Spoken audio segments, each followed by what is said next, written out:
খসে গিয়েছে জুতোর তলা।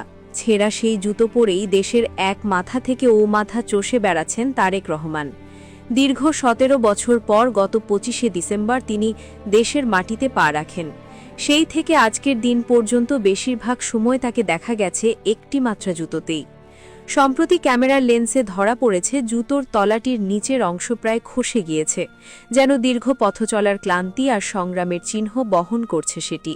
অথচ সেই ছেঁড়া জুতোজোড়া পায়ে দিয়েই তিনি একের পর এক সভা ও সমাবেশে উপস্থিত হচ্ছেন।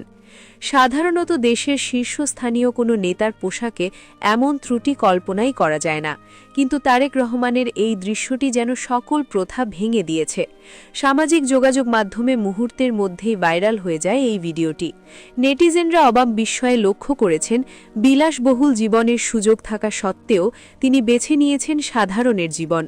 অনেকেই বলছেন জুতোর এই জরাজীর্ণ দশা প্রমাণ করে তিনি নিজের বিলাসিতার চেয়ে দলীয় কাজ এবং জনগণের সঙ্গে সংযোগ স্থাপনকেই বেশি গুরুত্ব দিচ্ছেন।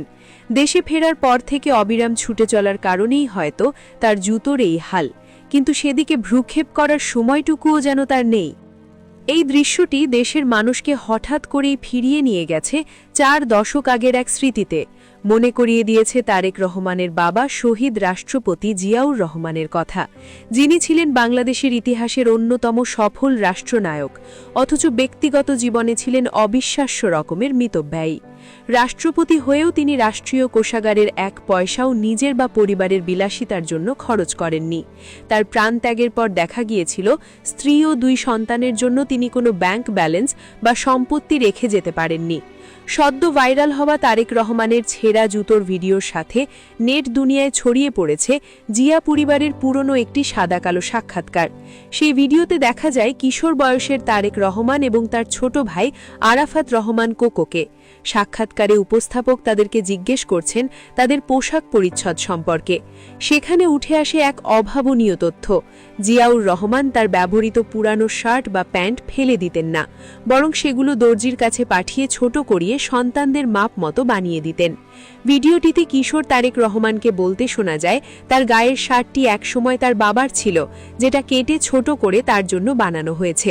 পাশ থেকে ছোট ভাই কোকো রাসুম গলায় জানিয়ে দেয় বাবার প্যান্ট কেটে তার জন্য 2টি প্যান্ট বানানো হয়েছে। একজন রাষ্ট্রপতির সন্তান হয়েও তারা বাবার পুরনো কাপড় কেটে তৈরি পোশাক পরছেন, এই ঘটনা পৃথিবীর ইতিহাসে বিরল। জিয়াউর রহমান চাইলেই পরতেন সন্তানদের জন্য দামি পোশাকের ব্যবস্থা করতে, কিন্তু তিনি চেয়েছিলেন তার সন্তানরা সাধারণ মানুষের মতোই বড় হোক, বিলাসিতায় গা না ভাসাক।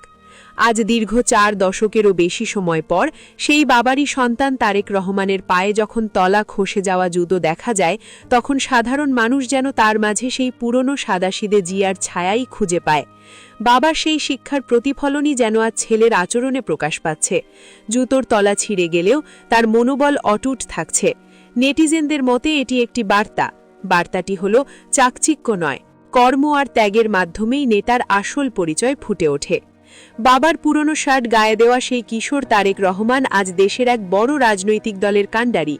সময়ের ব্যবধানে অনেক কিছু পাল্টালেও জিয়া পরিবারের এই সাদাসিদে জীবনযাপনের ধারাটি যেন আজও বহমান। ২৫শে ডিসেম্বর দেশে ফেরার পর থেকে তারেক রহমানের এই সাধারণ বেশভূষা এবং পুরনো জুতোর প্রতি মায়া রাজনীতি ছাপিয়ে সাধারণ মানুষের হৃদয়ে নাড়া দিয়েছে।